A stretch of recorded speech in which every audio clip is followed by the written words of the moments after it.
Imagine करिए कि आप एक फॉरेन कंट्री में जाते हैं अपने देश से बहुत दूर पैसे कमाने के लिए, कुछ काम करने के लिए।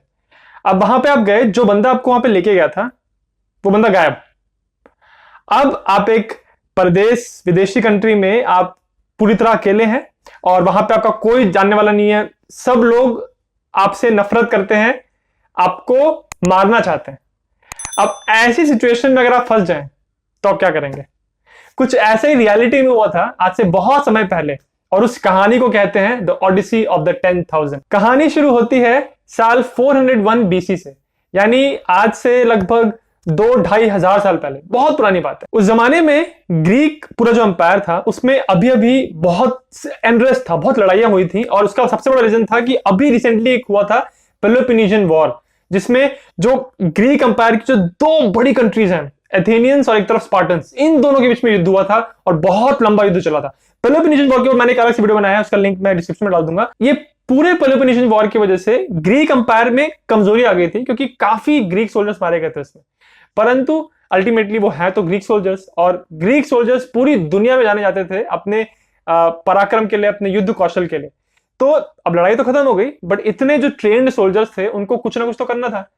तो होता क्या था कि उन लोगों को पता था कि वो बहुत से वॉरियर्स हैं, तो बाहर की कंट्रीज वाले आते थे और उनको बोलते थे कि चलो तुम मेरे साथ चलो और मेरी कंट्री में चलो कि मेरे लिए तुम लड़ाई करो, उसके बदले में तुमको पैसे दूंगा। तो बेसिकली ये ग्रीक सोल्जर जो थे वो मर्सिनरीज बन गए थे, पेड फौजी का काम करते थे वो किसी दूसरे देश के लिए। तो उसी समय के ग्रीक अंपायर में जो एथेंस नाम का सिटी स्टेट था, उसके बाहर एक इंसान रहता था।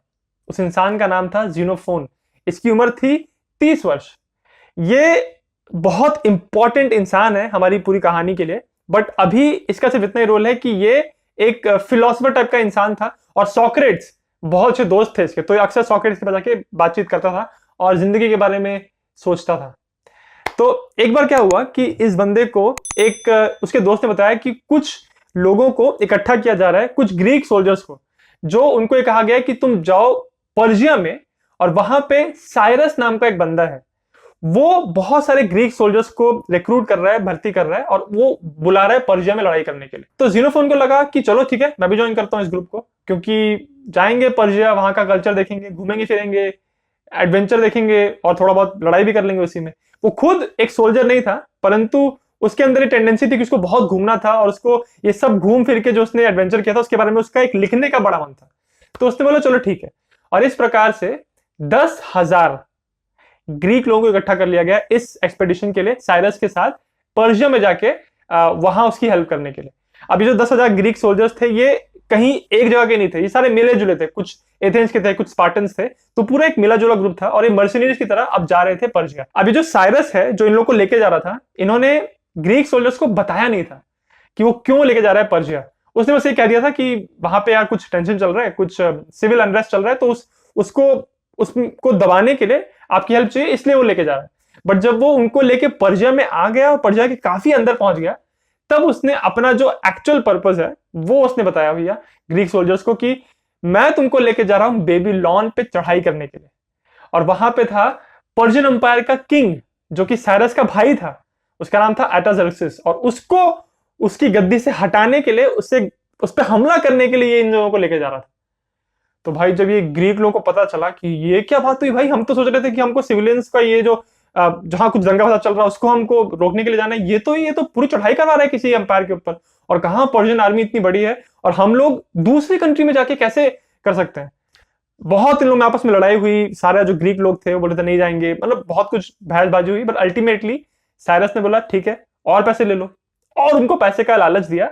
और भाई पैसे के सामने तो फिर ये सारे ग्रीक सोल्जर्स मान गए और इन्होंने अपना कंटिन्यू किया मार्च।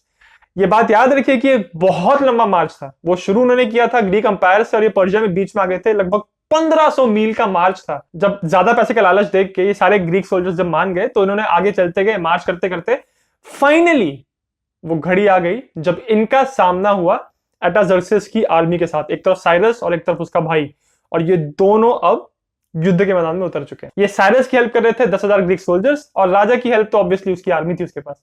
तो यहां पे इनका युद्ध शुरू हुआ। अब इस युद्ध में एक बड़ा इंटरेस्टिंग सा इवेंट हुआ ये कि साइरस जो है, जो इतने सारे लोगों को लेके आया था, वो मारा गया।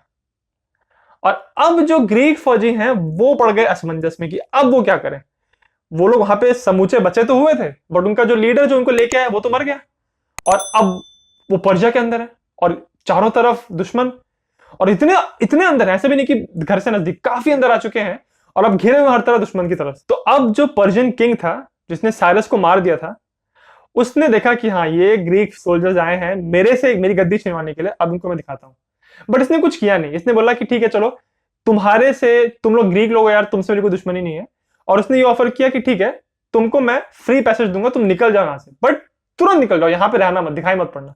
और इसके बदले में उसने एक्चुअली हेल्प करने के लिए अपना एक कमांडर भी, पर्शियन कमांडर भी उनके साथ भेजा और बोला ये बंदा तुमको यहाँ पर्शिया से पूरा बाहर लेके चले जाएगा। और उसके साथ उस जो कमांडर था उसके साथ एक आर्मी भी थी, पर्शियन आर्मी, कि ये तुमको एस्कॉर्ट करके ले जाएगी वापस। अब ग्रीक सोल्जर्स क्या करेंगे?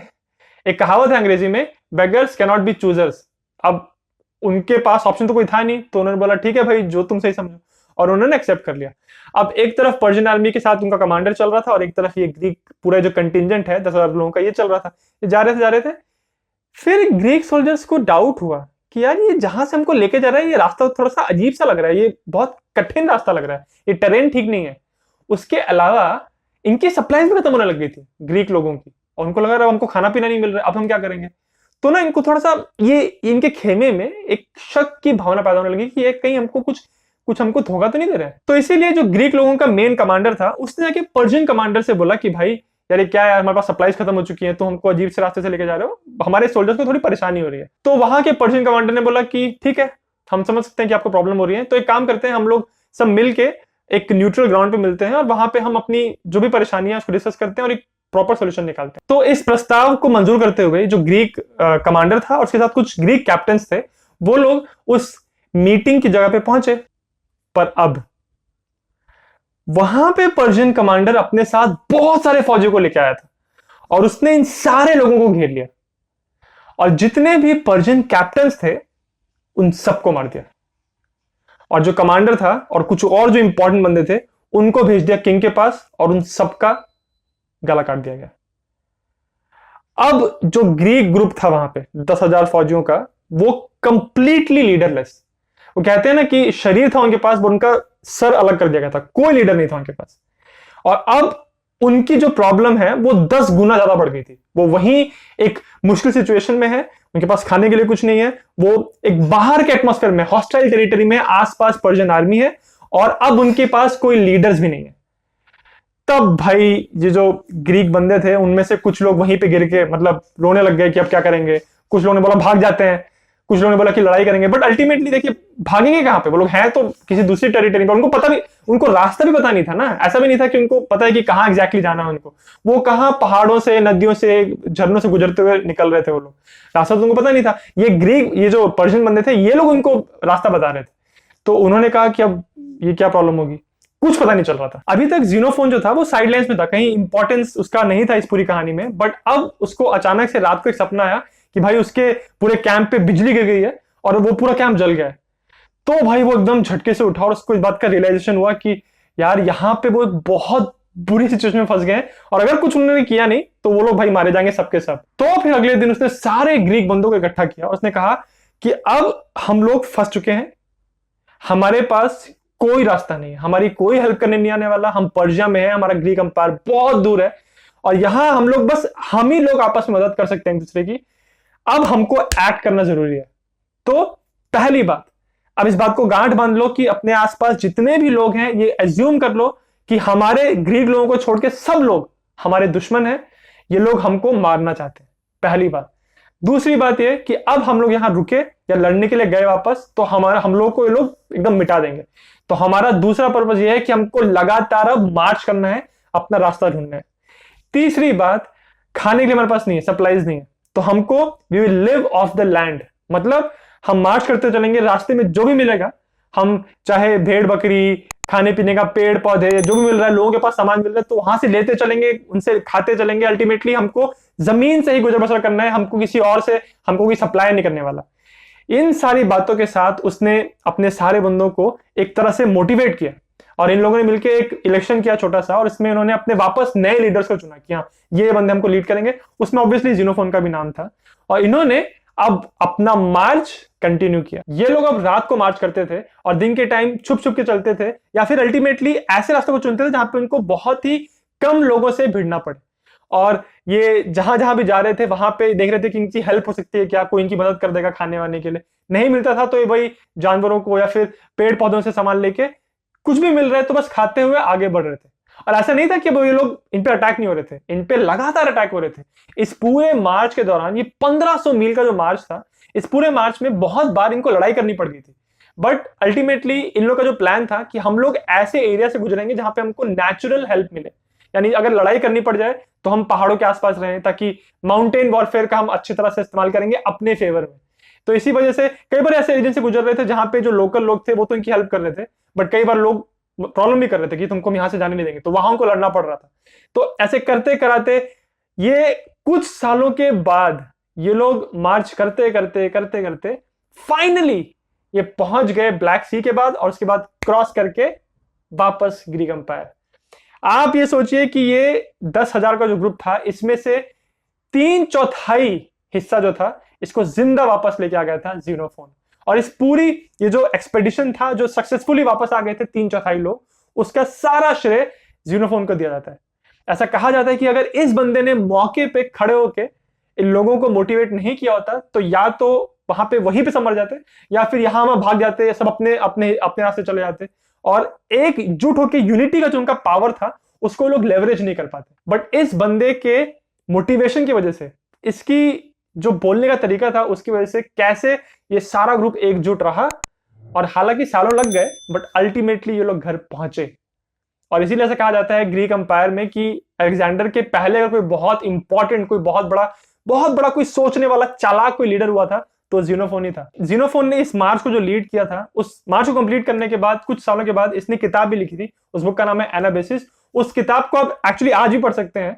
और उस किताब में उसने सिर्फ डिसीजन मेकिंग के बारे में या फिर कैसे आपको लोगों को मोटिवेट करना है, सिर्फ उसके बारे में ही नहीं, एक्चुअली वॉरफेयर के बारे में, माउंटेन वॉरफेयर कैसे करना चाहिए, रात के टाइम कैसे मार्च करना चाहिए, आपका रियर गार्ड एक्शन क्या होगा, मतलब अगर आप एक बड़े कॉलम को लेकर मार्च कर रहे हैं तो पीछे का जो आपका हिस्सा है जो वल्नरेबल होता है उसको आप कैसे मैनेज करें। इन सारी चीजों के बारे में जो उसने उस बुक में लिखा है वो आज के टाइम भी रेलेवेंट है, और बहुत सारी मिलिट्रीज, जनरल्स उसको आज भी इस्तेमाल करते हैं।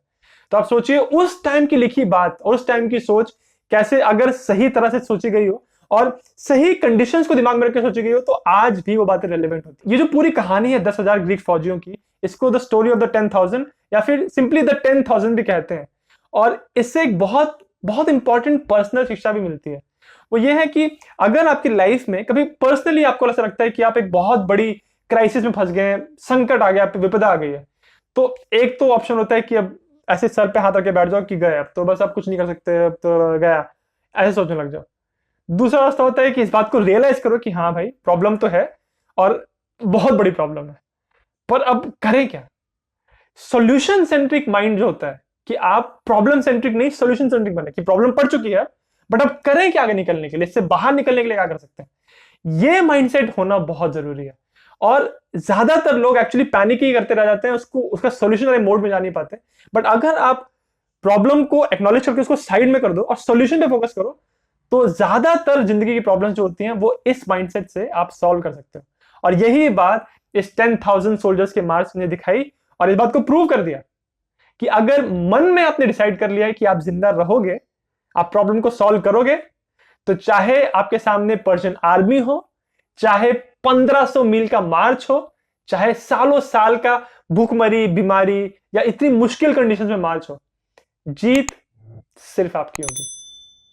अगर आपको वीडियो अच्छा लगा तो मेरे चैनल जिज्ञासियम को सब्सक्राइब जरूर करें।